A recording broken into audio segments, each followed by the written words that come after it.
నమస్తే, మీరు చూస్తున్నారు అడుగు టీవీ. నేను కుల్కర్ణి విష్ణుకాంత్. మిడిల్ ఈస్ట్ లో యుద్ధం ఆగిపోనుందా? ఇజ్రాయెల్ మరియు గాజా యుద్ధం ఆగిపోయినట్టేనా?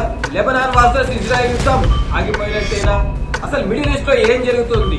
ఇజ్రాయెల్ సీజ్ ఫైర్ ఇప్పుడు ప్రపంచానికి ఏ మెసేజ్ ఇస్తుంది? సంవత్సరం పాటు కొనసాగినటువంటి ఈ భీకరమైన యుద్ధం ఇప్పుడు సీజ్ ఫైర్ దిశగా అడుగులేస్తుంది. ప్రస్తుతం మిడిల్ ఈస్ట్ లో శాంతి ఒప్పందం జరిగింది.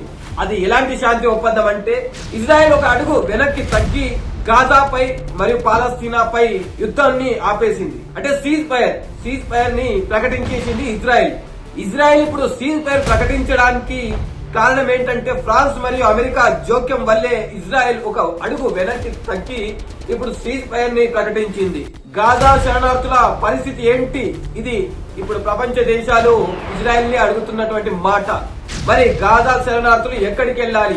లెబనాన్ లో పరిస్థితి ఏంటి? అసలు లెబనాన్ భవిష్యత్తు ఏంటి? లెబనాన్ ఆర్థికంగా నిలదొక్కుంటుందా లేదా? అసలు ఇజ్రాయెల్ వెనక్కి తగ్గడానికి గల కారణాలు ఏంటి? 60 రోజుల కాల్పుల విరమణను ఇచ్చినట్టు బెంజమిన్ నెతన్యాహు ప్రకటించారు. అయితే ఇజ్రాయెల్ తలుచుకుంటే నామరూపాలు లేకుండా పోతారు. కానీ మీరు మా ఇంటిని టచ్ చేయాలని చూస్తే మీ ఇంట్లో చొరబడి మళ్ళీ మిమ్మల్ని నాశనం చేస్తాము. ఇది ఇజ్రాయెల్ మాట. ఇజ్రాయెల్ యొక్క నాగరికులను హమాస్ ఎత్తుకెళ్లిన విషయం మీ అందరికీ తెలిసిందే. బంకరాలు దాక్కొని మరీ ఇజ్రాయెల్ తో యుద్ధాన్ని చేయడం ప్రారంభించారు. గాజాలో ఎంతో మంది ప్రాణాలు కోల్పోయారు, ఎంతో మంది నిరాశ్రులయ్యారు, ఎంతో మంది వేరే దేశాలకు శరణార్థులుగా వెళ్లాలని చూస్తున్నారు. ఏది ఏమైనప్పటికీ మిడిల్ ఈస్ట్ లో వాతావరణం భీకరంగా ఉన్న సమయంలో ఇజ్రాయెల్ తీసుకున్నటువంటి ఈ నిర్ణయం పట్ల ప్రపంచ దేశాలన్నీ హర్షం వ్యక్తం చేస్తున్నాయి.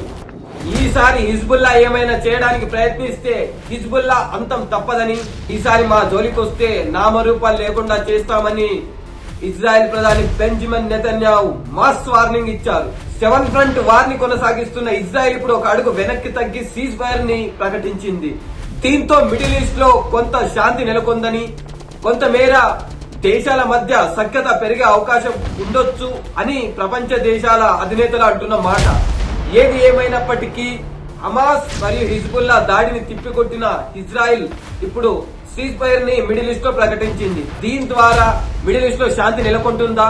యాయా సిన్వర్ మరియు హసన్ నస్రల్లా చనిపోయిన తర్వాత ఇజ్రాయెల్ కొంతమేర దాడిని తగ్గించినట్టు, ఫ్రాన్స్ మరియు అమెరికా జోక్యం వల్ల ఇప్పుడు కొంత వెనక్కి తగ్గినట్టు కనిపిస్తుంది. ఏది ఏమైనప్పటికీ ఇజ్రాయెల్ ప్రధాని బెంజమిన్ నెతన్యాహు మళ్ళీ మా ఇంటి లోపలికి చొరబడడానికి ప్రయత్నిస్తే ఈసారి తాడో పేడో కాదు, ఈసారి నాశనమే చేస్తాం అని బహిరంగంగా ప్రకటించారు. ఇజ్రాయెల్ యుద్ధ విరమణ దేనికి సంకేతం? మిడిల్ ఈస్ట్ లో జరుగుతున్నటువంటి యుద్ధాల వల్ల నష్టపోయింది ఎవరు, లాభపడింది ఎవరు? కాల్పుల విరమణ తర్వాత గాజా మరియు లెబనాన్ పరిస్థితి ఏంటి?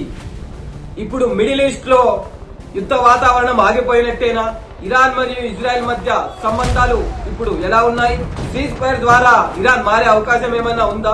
మేము ఇప్పుడు పూర్తి దృష్టి ఇరాన్ పైనే పెడతాం అని బెంజమిన్ నెతన్యాహు చెప్పుకొచ్చారు. ఇప్పుడు బార్డర్ లో ఉన్నటువంటి సైన్యాలు బార్డర్ ని విడిచిపెట్టి తమ దేశాలకు వెళ్లిపోతున్నాయి.